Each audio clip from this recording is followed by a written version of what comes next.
So Washington State, it is that second largest wine region. And what's interesting is that they cultivate over 80 grape varieties. That's a bit unusual for a wine region, right? To have that many grape varieties. Usually when people think of, Burgundy, Bordeaux, high quality regions, even here in Napa, yes, we have a lot of experimentation. People are planting a few rows of things, but we're not really seeing the scale that they have in Washington State. So one of the defining features of Washington is kind of a pioneering attitude that has been maintained since its infancy as a wine-producing region since the 1800s, and just kind of experimentation. People are really interested in seeing what the land can provide them, and a lot of exploration in which grape varieties fit with their terroir. Do you guys think Washington and terroir go together the way that we think maybe Burgundy and terroir go together?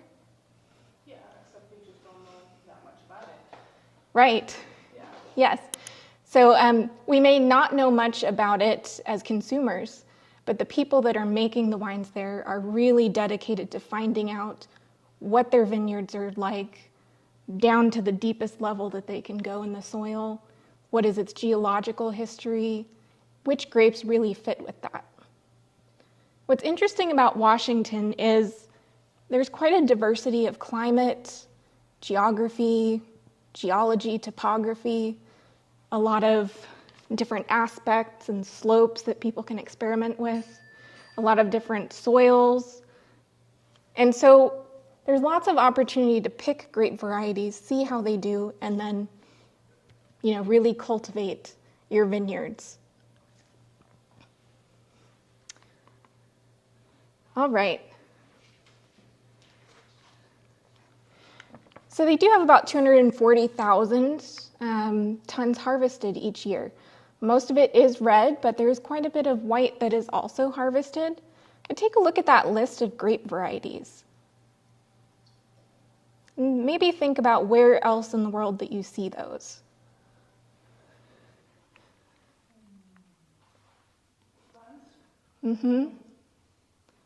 So we do have a lot of French varieties. We've got Cab Franc, Malbec, Grenache, Petit Verdot, Pinot, Mourvèdre. Sangiovese's in there. It's an interesting one, right? And then look at our whites, very interesting. We've got Sauvignon Blanc, Pinot Gris, Chenin, Semillon, Viognier, Gewürztraminer. As far as an identity goes, this kind of looks like a bit of an identity crisis, doesn't it? If you think about the regions where these grape varieties are known to make high quality wines, we're in quite a few different places with a lot of different terroirs, climates, winemaking attitudes.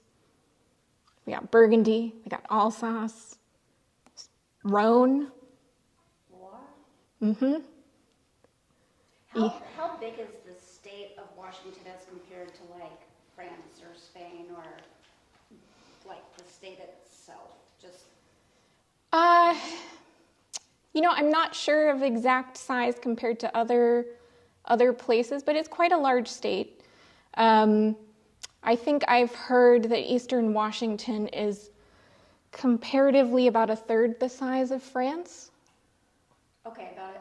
Yeah, so this is a pretty small area For the diversity, yes, a small area for the diversity.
All right.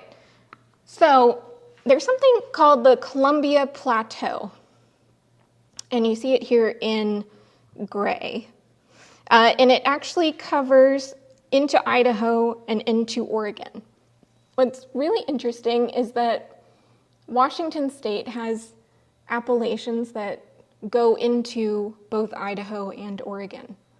And it might seem kind of silly to do that, but when you think in terms of geological history instead of geopolitical boundaries between certain states, it actually makes a lot of sense that some AVAs will share characteristics across state lines. Now, the Columbia Plateau is basically made up of basalt. Anyone know what basalt is?